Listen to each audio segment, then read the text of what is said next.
এপিচিচিৰ নেতৃত্বৰ বিৰুদ্ধে কংগ্ৰেছ কৰ্মীৰ প্ৰতিবাদ খাৰুপেটীয়া উত্তাল কৰিলে কংগ্ৰেছ কৰ্মীয়ে দলগাঁও ৰাইজৰ দলক এৰিলে কথা হ'ব বিষম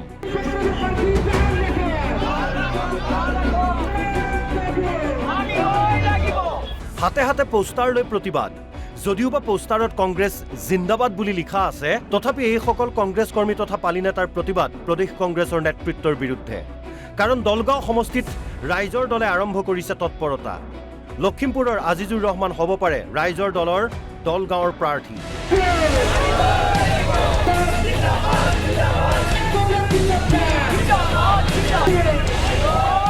ৰাইজৰ দলক সমষ্টিটো এৰি দিব বুলি শংকা কৰি এই প্ৰতিবাদ কংগ্ৰেছ কৰ্মীৰ সমষ্টিটোৰ কংগ্ৰেছ কৰ্মীয়ে ক'লে দলগাঁৱত আছে কংগ্ৰেছৰ শক্তিশালী ভেটি ৰাইজৰ দলৰ যদি ভেটি আছে তেন্তে বন্ধুত্বমূলকভাৱে খেলক আমি যেটো নিউজত পাই আছো যে ৰাইজৰ দল এৰি দিব হেতুলে আমি শংকাত ভুগি আছো যেতিয়ালৈকে আমাক এইটো আশা নিদিয়ে যে দলগাঁও সমষ্টি কংগ্ৰেছৰ চেম্পল থাকিব আমাৰ কথাটো হ'ল মিত্ৰতা থাকিব লাগে মিত্ৰতা কৰিব লাগে কাৰণ আমাৰ গভৰ্ণমেণ্ট কৰিব লাগিব তাৰ মাজতে দলগাঁও সমষ্টিটো কংগ্ৰেছৰ চেম্পল থাকিব লাগে যেনেকৈ বাকি সিট কেইটাটো ফ্ৰেণ্ডলি খেলিব তেনেকৈ দলগাঁওতো খেলক আমাৰ কোনো কথা নাই কাৰণ তেখেতৰ যদি দলগাঁও সমষ্টি ৰাইজৰ দলে ভেটি আছে ভাল কথা ফ্ৰেণ্ডলি খেলক আজিজুৰ ৰহমানক চালানী প্ৰাৰ্থী আখ্যা কংগ্ৰেছ কৰ্মীৰ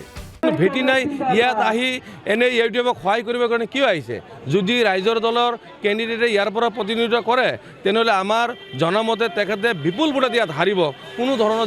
নিজিকে কাৰণ তেওঁ হ'ল চালানী কেণ্ডিডেট দলগাঁও সমষ্টি ৰাইজে কেতিয়াও তেখেতক সমৰ্থন নকৰে প্ৰদেশ কংগ্ৰেছৰ নেতৃত্বই দলগাঁৱৰ কৰ্মীসকলক আশ্বাস দিছে যে সমষ্টিটোত কংগ্ৰেছৰ প্ৰাৰ্থিত্ব থাকিব কিন্তু আনুষ্ঠানিক ঘোষণা নোহোৱালৈকে আন্দোলন অব্যাহত থাকিব বুলি জনালে সমষ্টিটোৰ কংগ্ৰেছী নেতা কৰ্মীয়ে এতিয়া ওপৰৰ পৰা আমাক এটা কৈছে যে নাই দলগাঁৱত কেণ্ডিডেট থাকিব যিয়ে নহওক যেতিয়ালৈকে আনুষ্ঠানিকভাৱে ঘোষণা নহয় তেতিয়ালৈকে অনিষ্টকাললৈ আমাৰ ইয়াত আন্দোলন চলি থাকিব যদি নহয় এইটো এটা আত্মঘাতী সিদ্ধান্ত হ'ব যদিহে সমষ্টি ৰাইজৰ দলক এৰি দিয়ে সমূহীয়া পদত্যাগৰ হুংকাৰ সমষ্টিৰ নেতা কৰ্মীৰ আমাৰ দাবী নামানে তেতিয়াহ'লে আমি পদত্যাগ কৰিবলৈ বাধ্য হ'ম যেহেতু আমাৰ এই দলগাঁও সমষ্টিত 26জন কাউন্সিলাৰ আমাৰ কংগ্ৰেছ দলৰ পৰা জয়ী হোৱা তাতে আমাৰ এপি প্ৰেচিডেণ্ট আছে ব্লক দখলত আমাৰ দখলতে আছে